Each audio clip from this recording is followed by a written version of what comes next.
Everybody's a comedian. No, it's not really that funny. What's that? It's not really that funny. It's a little joke. Lucky it's not here. It's a little funny. It's a little funny.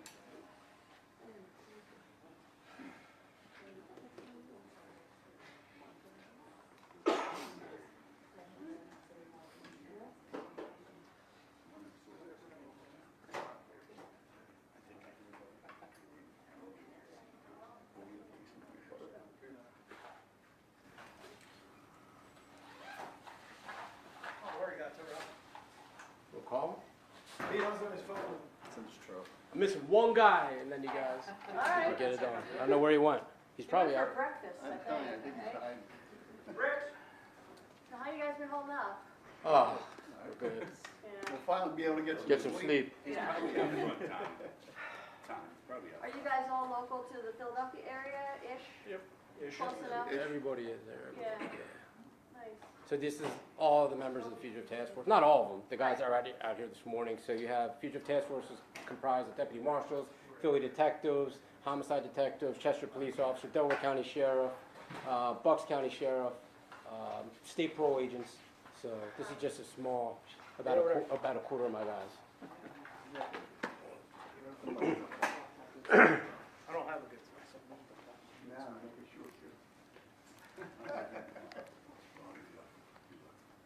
Everything good?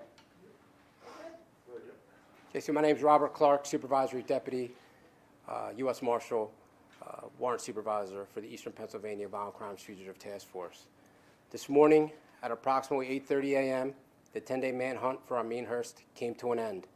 After an aggressive night of negotiations with family members, after missed deadlines time and time again over the past 18 hours, an enforcement action was taken. Ameen Hurst was arrested in the 6100 block of Washington Avenue by members of our Fugitive Task Force here without incident. We had set surveillance teams up after another missed deadline this morning for Hurst to turn himself in had come and gone. Our surveillance team observed who they believed was Hurst and two other family members get into a vehicle, and at that point, a vehicle containment was conducted. Hurst was extracted out of the vehicle, positively identified, and taken into custody again without incident. The arrest of Hurst concludes the 10-day manhunt for Nasir Grant and Ameen Hurst, in which two other individuals were arrested by the Marshal Service. It should be noted that in all four arrests, no force was used. There was no incidents. Our task force worked tirelessly for the past 10 days, 16 hours a day. We sorted through dozens and dozens of tips and exerted hundreds of man-hours. The arrest couldn't have come without the help of the media, the public, and the tireless efforts of the investigators here at our Fugitive Task Force, the incredible effort of Northeast detectives, and the efforts of the District Attorney's Office, who also supported us. Deputy Clark, was anyone else taken into custody with Ameen Hurst? His brother was taken in custody as well. Whether, I don't know what the investigative process is, if he's been charged yet, but I know he was taken in for questioning. He was investigatively detained. You had mentioned that this had been days in the making. You had been in contact with family members. What are those negotiations like? I mean, you may not be able to get into specifics, but Sure. how you work with people to have a positive resolution, and how obviously you had to Sure. go and get them. Well, we were contacted by a member of the family about 11 o'clock last evening, or I'm sorry, it was earlier than 11. It was maybe early in the evening, 8 o'clock, and a deadline was set for approximately midnight. That deadline came and went. Minor communication was conducted between our investigator and that family member, and another deadline had passed early in the morning. And then another deadline had passed right before sunrise. And at that point, I decided we need to get our investigators back on the street. We didn't know if this was a stall tactic, but we had certain locations we believed Hurst was hiding. So we had put surveillance teams on those locations, and unfortunately for him and fortunately for us, he came out of one of them, got in a vehicle. We were able to contain that vehicle and arrest him without incident. Can you tell us at all what the significance of the 6100 block of Washington is? To be honest, we don't know right now. We just know we had a residence of interest. We thought there was a good possibility he was going to be there, and that's why you see these individuals behind me who were all there for the arrest. they helped us execute that warrant. Do you think this family, I should say think, was this family trying to get him away? Is that your belief? So after the negotiations failed and 3 deadlines were missed, we weren't sure what the mind frame of the family was. We didn't want to give them the benefit of the doubt and lose a residence he was possibly in. So at that time, we decided to disperse on certain locations, and this one ended up panning out.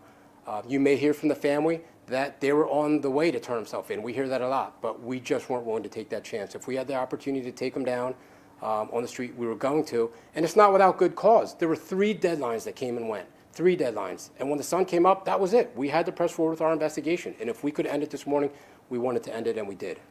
This is someone that you've said repeatedly is armed and believed to be armed and dangerous, accused of 4 murders. For this to end in a way where nobody else was hurt, can you kind of comment on that? You know, it's just a credit to our task force, the way that we train, the way that we conduct surveillance, the way we conduct our investigative operations, our vehicle operations. It's just a credit to the guys you see behind me, the way that we can execute arrests. And you'll hear it time and time again. Nobody got hurt.